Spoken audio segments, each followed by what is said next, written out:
Dalam beberapa waktu terakhir, kasus diabetes pada anak mengalami peningkatan. Mahardika Maskur Firdaus menderita diabetes mellitus tipe 1. Devika Aurelia Islami menderita diabetes mellitus tipe 2 sejak berusia 12 tahun. Data Ikatan Dokter Anak Indonesia menunjukkan prevalensi diabetes anak pada tahun 2000 adalah 0,004 per 100.000 penduduk.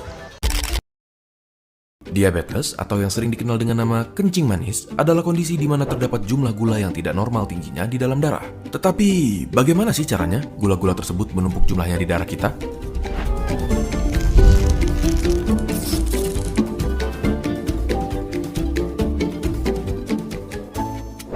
Di saat kita makan makanan yang mengandung karbohidrat seperti nasi, kentang, dan lain-lainnya, karbohidrat kompleks tersebut akan dipecah menjadi bentuk yang paling sederhana, yaitu glukosa. Glukosa akan melalui suatu proses yang bernama glikolisis, di mana glukosa akan dipecah menjadi adenosin trifosfat atau ATP, suatu molekul yang berkontribusi terhadap energi di tubuh. Jika sudah terdapat cukup jumlah glukosa di aliran darah kita, organ kita yang bernama pankreas akan mengeluarkan hormon insulin yang akan mengubah glukosa menjadi molekul glikogen. Kapan dan bagaimana penyakit diabetes terjadi? Masalah diabetes mulai meningkat secara signifikan dalam beberapa dekade terakhir, terutama karena perubahan gaya hidup, pola makan, dan faktor lingkungan. Ada dua jenis utama diabetes, yaitu diabetes tipe 1 dan diabetes tipe 2. Pertama, diabetes tipe 1. Diabetes tipe 1 biasanya muncul pada usia anak-anak atau remaja. Penyebab terjadinya diabetes tipe 1 disebabkan oleh sistem kekebalan tubuh menyerang sel di pankreas yang memproduksi insulin, karena tubuh tidak menghasilkan insulin yang cukup. Kadar gula darah meningkat drastis, penyebab pastinya belum sepenuhnya diketahui, tetapi diperkirakan melibatkan kombinasi faktor genetik dan lingkungan, seperti infeksi virus tertentu. Tidak ada pencegahan yang diketahui untuk diabetes tipe 1. Yang kedua, diabetes tipe 2. Diabetes tipe 2 berkembang secara bertahap, seringkali pada usia dewasa, terutama setelah usia 45 tahun. Namun dengan perubahan gaya hidup modern, diabetes tipe 2 semakin sering terjadi pada orang yang lebih muda, bahkan anak-anak dan remaja. Diabetes tipe 2 terjadi ketika tubuh menjadi resisten terhadap insulin atau pankreas tidak memproduksi cukup insulin. Hal ini menyebabkan kadar gula darah meningkat secara abnormal.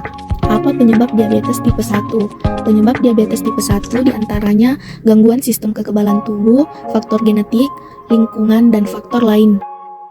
Apa penyebab diabetes tipe 2? Penyebab diabetes tipe 2 diantaranya resistensi insulin, faktor genetik, gaya hidup, dan faktor lingkungan, obesitas, kurang aktivitas fisik, pola makan tidak sehat, penuaan, dan faktor hormonal.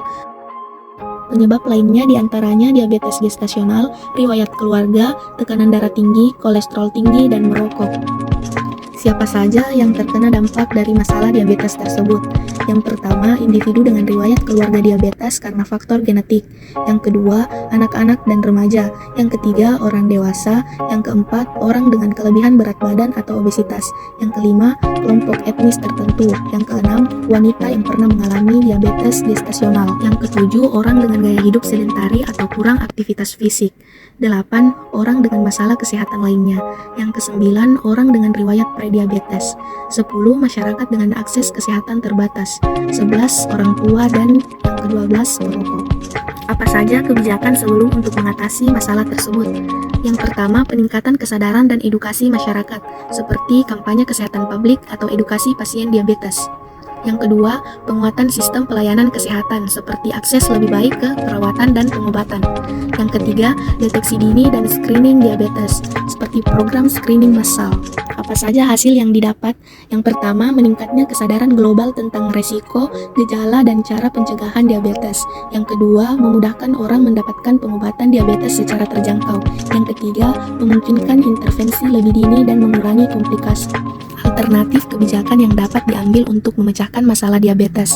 Masalah diabetes memerlukan pendekatan kebijakan yang komprehensif, mencakup pencegahan, pengelolaan, dan dukungan jangka panjang. Berikut dua alternatif kebijakan yang dapat diambil untuk mengatasi masalah diabetes. Yang pertama, pencegahan dan edukasi masyarakat. Yang kedua, pengendalian pola makan dan gaya hidup. Gambaran masing-masing alternatif kebijakan. Yang pertama, pencegahan dan edukasi masyarakat. Contohnya seperti kampanye edukasi publik. Program edukasi kesehatan yang intensif untuk meningkatkan kesadaran masyarakat tentang faktor risiko diabetes, seperti pola makan tidak sehat, kurang aktivitas fisik, dan obesitas. Selanjutnya, kurikulum pendidikan kesehatan di sekolah. Integrasi kurikulum tentang nutrisi sehat dan pentingnya aktivitas fisik di sekolah-sekolah untuk mendidik generasi muda tentang cara mencegah diabetes sejak dini. Yang Yang kedua, pengendalian pola makan dan gaya hidup, seperti pajak minuman manis dan makanan tidak sehat. Penerapan pajak tambahan pada minuman manis dan makanan cepat saji yang tinggi gula dan lemak untuk mengurangi konsumsi dan mendorong pilihan makanan yang lebih sehat. Selanjutnya, insentif untuk makanan sehat. Pemberian insentif bagi perusahaan makanan yang menyediakan pilihan makanan sehat dengan harga terjangkau. Apa saja kelebihan dan kekurangan dari pencegahan dan edukasi masyarakat? Kelebihannya yaitu meningkatkan kesadaran, penguatan perilaku positif, penghematan biaya jangka panjang, menciptakan komunitas yang lebih tangguh, dan mengurangi beban kesehatan. Adapun kekurangannya seperti sulit mengukur keberhasilan, memerlukan sumber daya besar, tidak selalu efektif, perubahan perilaku yang lambat, dan resistensi sosial dan budaya. Apa saja kelebihan dan kekurangan dari pengendalian pola makan dan gaya hidup? Kelebihannya, mencegah penyakit kronis, meningkatkan kualitas hidup, menjaga berat badan ideal, meningkatkan kesehatan mental, mengurangi ketergantungan pada obat, dan meningkatkan daya tahan tubuh. Kekurangannya, disiplin yang sulit dipertahankan, biaya lebih tinggi, pengaruh sosial, hasil tidak instan, dan potensi terjebak dalam diet ekstrim. Alternatif mana yang sebaiknya dipilih pemerintah?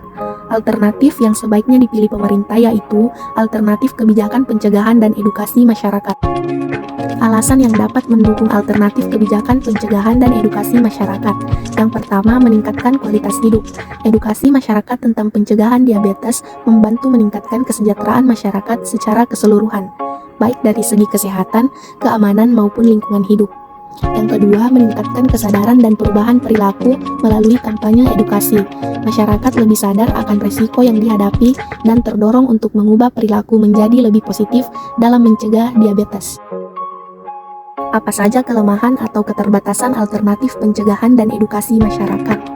Yang pertama, efek jangka panjang sulit diukur, seperti dampak yang tidak langsung atau variasi dalam hasil. Yang kedua, tingkat perubahan perilaku yang rendah, seperti sulit mengubah kebiasaan yang sudah terbentuk. Kondisi serius ini bisa mengakibatkan komplikasi di mata, saraf, gusi, dan bahkan bisa menyebabkan gagal ginjal, serangan jantung, ataupun stroke. Bahkan di beberapa kasus, penderita diabetes bisa mengalami sesuatu yang bernama diabetic foot, berakibat syaraf di kaki yang rusak dan membuat kita tidak akan merasakan luka di kaki. Jika dibiarkan, bisa menyebabkan infeksi dan bisa diamputasi. Ada baiknya kita rajin periksa ke dokter untuk mencegah terjadinya kondisi-kondisi yang tidak diinginkan. Kita juga bisa mulai berolahraga dan mengurangi konsumsi gula.